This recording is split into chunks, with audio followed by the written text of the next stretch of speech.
Hello, this is Tony Heller from RealClimateScience.com, setting the record straight about climate.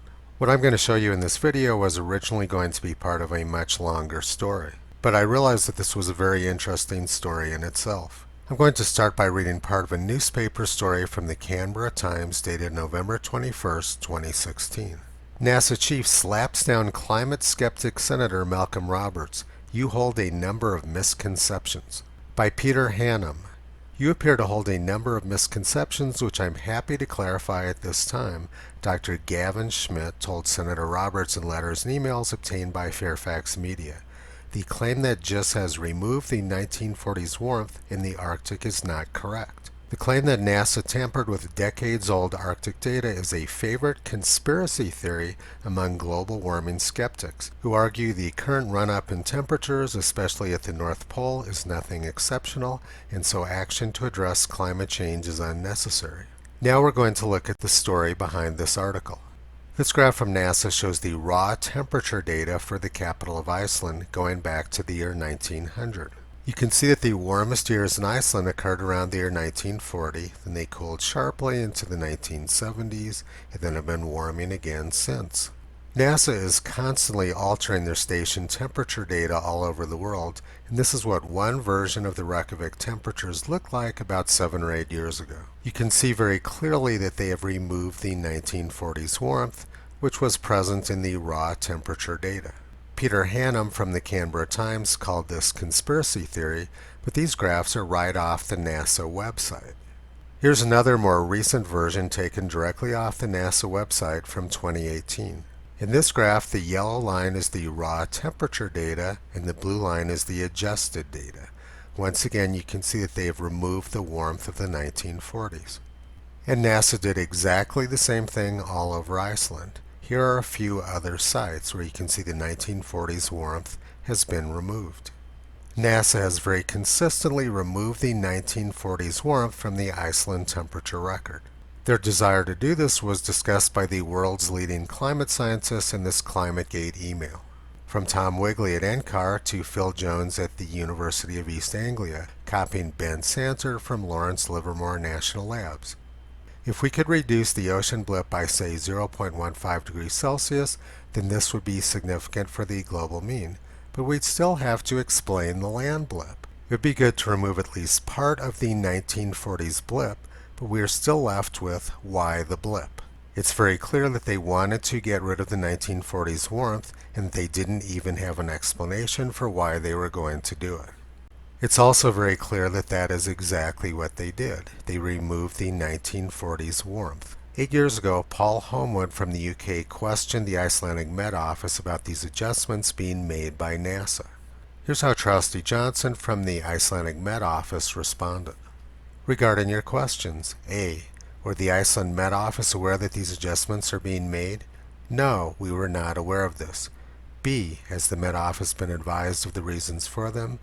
No, but we are asking for the reasons.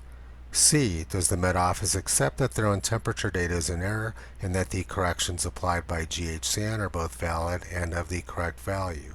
The corrections, in quotes, are grossly in error in the case of Reykjavik, but not quite as bad for the other stations. But we'll have a better look. We do not accept these corrections. Does the Met Office intend to modify their own temperature records in line with GHCN? Answer. No.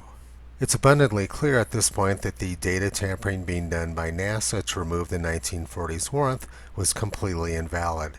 So in November 2016, Australian Senator Malcolm Roberts sent this letter to Gavin Schmidt at NASA about the adjustments. In Australia, we have considerable concern about temperature adjustments made by NASA over many years, Senator Roberts wrote, including charts from a couple of Icelandic stations. In dropping the temperatures for the early period, the Arctic warmth for the 1930s and 1940s appears to have been removed, he said.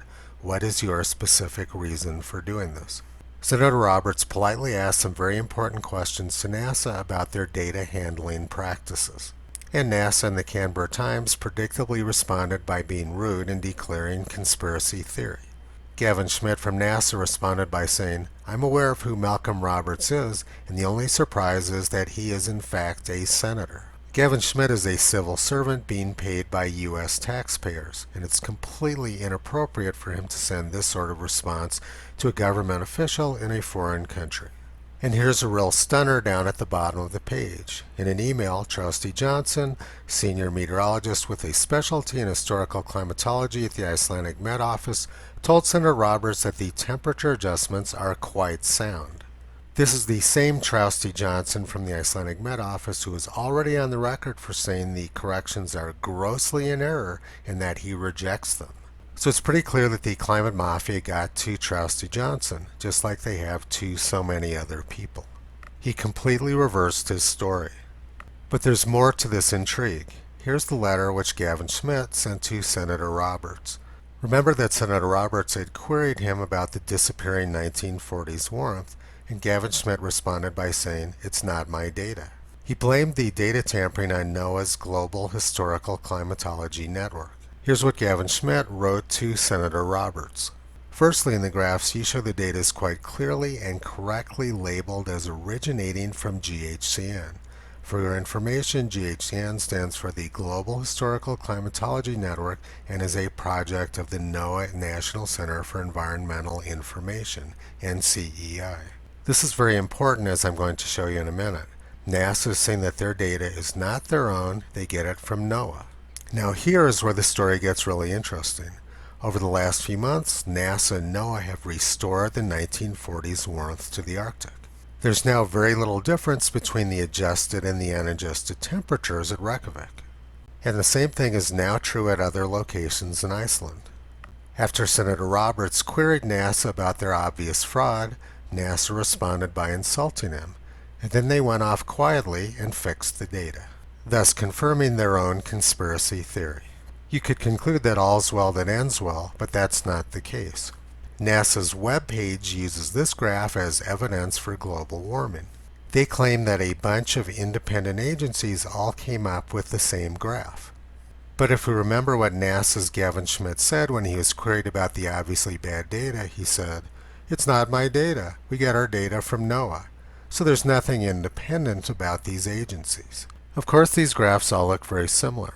They use approximately the same data, approximately the same methodology, and they talk to each other about the shape of the graph which they want to achieve. So NASA continues to defraud the public about global warming. And one more thing before we finish up. This is where the thermometer at Reykjavik is currently located, right next to a whole bunch of asphalt. The location of the thermometer probably adds a degree or two to current temperatures. Australian Member of Parliament Craig Kelly sent me an email this morning pointing this out. NASA and the Canberra Times want you to believe that everything I've shown you in this video is conspiracy theory, but all of the graphs I've shown you are right off the NASA website. They are committing this fraud right in front of our faces. Australia is very fortunate to have legislators like Senator Malcolm Roberts and Member of Parliament Craig Kelly who are unafraid to ask questions. However, it's unfortunate that the Canberra Times is more interested in propaganda than informing their readers. When newspapers make a decision to become propagandists rather than news sources, they're doing their country a great disservice. Visit Toto on the web at realclimatescience.com. He's been pulling back the curtain on junk science and propaganda for a long time.